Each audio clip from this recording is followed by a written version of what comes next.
Ito na yung pangalawang dive namin. Panibagong spot na naman. Buwi na malo. Parang kagad nagpakita. Lagata ka dyan. Sampa talaga sa bahura at tarik bago. Kahit saan sumisid, ayos ng pandaradagdag. Hanap ulit tayo. Ito sa unahan, may nakita ko mga kapaders. Nagtatago uli. Uy, balangitan ito. Igat kung tawagin sa Bisaya. Awan sa Bicol, baka bagubanot. Andito yung ulo sa unahan. Andito sa kabilang butas. Dito ko iikutan mga kapaders. Masarap itong daing. Nasaan na kaya yun?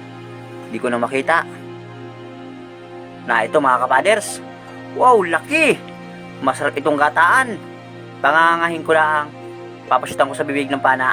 Yun, sinama. Ay, hamal yan. Sayang. Nawala na pati. Lumayas na. Sayang, yung balangitan, hindi ko nakuha. Na ito, paro. Butit nabot pa ng pana. Kahit malim ang butas, malapad. Kasako ang pana at meron pa. Na ito pa yung kasama. Bali dalawa. Maigi na, kwartang linaw na. Sa parula, sigurado na ang pambigas. Uy, meron pa mga kapaders. Sunod-sunod ng tarik bago dito. Or paro. Magandang bahura ito nasisida natin ngayon sa dalawang dive. Andito magtatago ang maraming tarik bago sa binagungan. Uy, na ito pa. Dalagang bukid. Nasa dagat na katira. Ang isdang malambot ang laman, pulit ang tama. Hanapan natin ang kasama. At pakalip sa unahan laang. Na ito, may nakatago.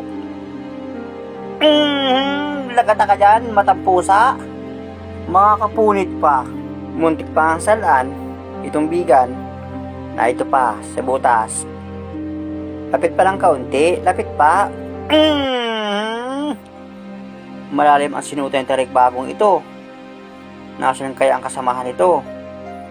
Ikakasako ang pana mga kapaders mamaya. Alisin ko muna kaya. At baka mayroong magpakitang malaking surahan. Mabigla na naman tayo. Dito sa butas, silipin natin. Wala dito mga kapaders. May mga patay na kula po kaya ang butas. Kaya ang isda medyo takot. Kaya ang karamihan ng iba lumalangoy. Maliwanag ang buwan. Oy, naro, surahan. Ganda ng pagkahiga. Yun, tinamaan din. Buti pa sa pangalawang dive, nakapa din ng malaking surahan. Mga 800 grams sa estimate ko. Naroon, trevally or sibo. Ito ang masarap sa abawan. Siguraduhin ko ito mga kapaders. Pang ulam bukas na umaga. Yun. Buti na laang doon ng pana. Sinabitan ng kulapo. Yang kahit anong ikot, hindi makakabunot. Sigurado ito bukas pang ulam. Wala nang kawala.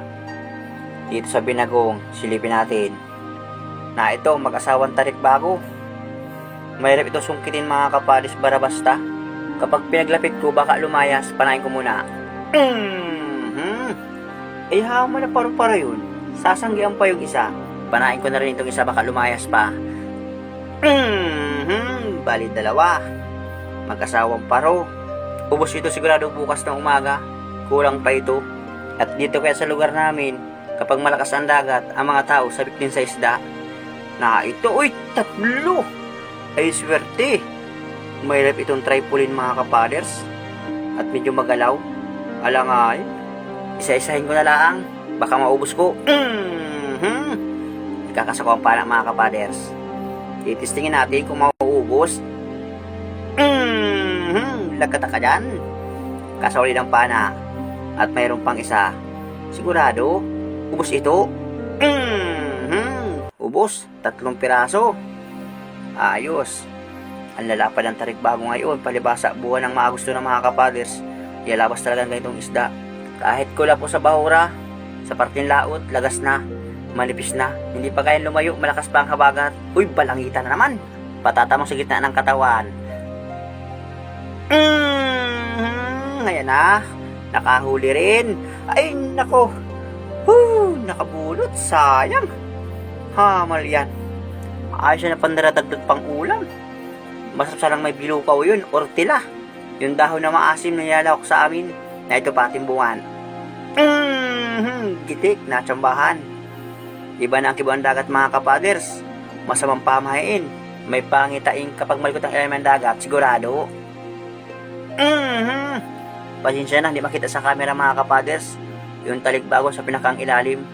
Kaya pinana ko na laang kahit hindi kasi makita sa camera.